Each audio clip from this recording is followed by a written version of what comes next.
নিজ গৃহলৈ ঈদৰ দিনাই গৰু আনি থকা অৱস্থাত নৈৰ সোঁতত উটি গ'ল নিলছন আলী।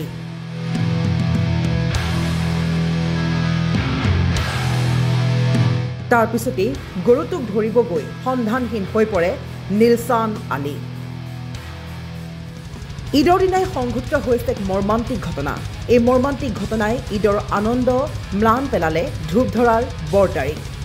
ঈদৰ প্ৰাক্ষণত গোৱালপাৰা জিলাৰ ধূপধৰা আৰক্ষী থানাৰ অন্তৰ্গত বৰতাৰীত এই অঘটন হোৱা দেখা গৈছে। পথাৰৰ পৰা নিজ গৃহলৈ গৰু আনি থকা অৱস্থাত দেওশিলা নৈৰ সোঁতত উটি গৈছে নিলছন আলী নামৰ এগৰাকী ষষ্ঠ শ্ৰেণীৰ ছাত্ৰ। জানিব পৰা মতে বৰতাৰী গাঁৱৰ কালাম আলীৰ পুত্ৰ নিলছন আলীয়ে আন দিনাৰ দৰে যোৱাকালিও আবেলিৰ ভাগত নিজৰ গৰুকেইটা পথাৰৰ পৰা নৈৰ মাজেৰে গৰু নেজত ধৰি নৈ পাৰ হৈ আছিল। কিন্তু নৈৰ মাজ অংশত হঠাৎ হাতৰ পৰা পিছলি যায় নেজডাল আৰু নৈৰ সোঁতত উটি যায় ছাত্ৰগৰাকী। স্থানীয় লোকে বহু বিচাৰ খোচাৰ কৰে যদিও ছাত্ৰগৰাকীৰ সন্ধান লাভ কৰিবলৈ সক্ষম হোৱা নাই। ঘটনা সংঘটিত হোৱাৰ পিছতে স্থানীয় লোকে ধূপধৰা আৰক্ষীক খবৰ দিয়ে আৰু ঘটনাস্থলীত ধূপধৰা আৰক্ষী উপস্থিত হৈ ছাত্ৰগৰাকীক উদ্ধাৰ কাৰ্য অব্যাহত ৰাখে যদিও নিশা আন্ধাৰৰ বাবে উদ্ধাৰ অভিযান সামৰিব লগা হয়।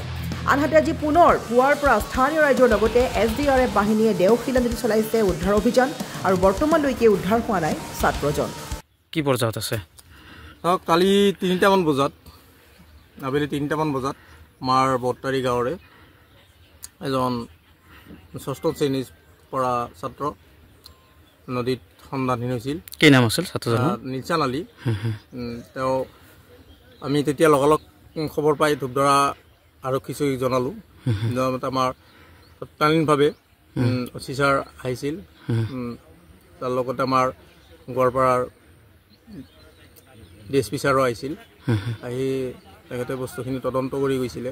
কিন্তু কালি দুৰ্ভাগ্যবশতঃ ৰাতি হোৱাৰ বাবে এন্ধাৰত তেখেতে আৰু অভিযান চলাব নোৱাৰিলে। আজি ৰাতিপুৱাৰ ভাগতে আমাৰ ধূপধৰা থানাৰ আৰক্ষী দল এটা আৰু SDRF দল আহিছে। আহি তেখেতে অভিযান অব্যাহত ৰাখিছে। এতিয়ালৈকে পোৱা হোৱা নাই। দুধনৈৰ পৰা হীৰক জ্যোতিনাথৰ ৰিপৰ্ট, নিউজ 8 আছাম।